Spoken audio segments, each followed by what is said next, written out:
Goeiemôre, ja, dit is Dinsdag en ek wil vir jou sê, kom ons kyk 'n bietjie hoe kan ek en jy ons harte bewaak.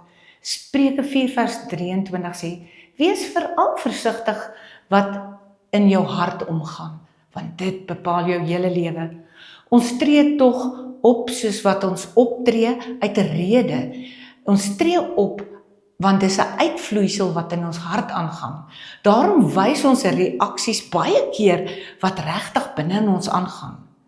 Wanneer dinge skeefloop in ons lewens, raak ons dadelik negatief. En wanneer iemand ons seermaak, hou ons vas aan die pyn en word dit gou-gou 'n wrok. En wanneer probleme te groot lyk, kies ons om eerder angstig te wees as om geloof te hê. Hierdie oomblik ontbloot jy nie net jou emosie nie, maar eintlik ook wat in jou hart aangaan, 'n harttoestand. God nooi ons uit om ons harte te bewaak.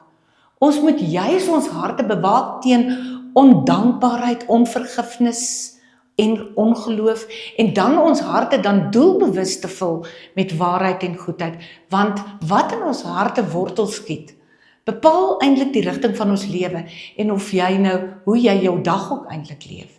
Dit bepaal hoe ons teenoor mense gaan optree. En neem daarom vandag 'n oomblik, net 'n rukkie kans om raak te sien wat in jou hart aangaan. Want dit wys waar God nog besig is, ook om jou te vorm. Kom ons bid saam.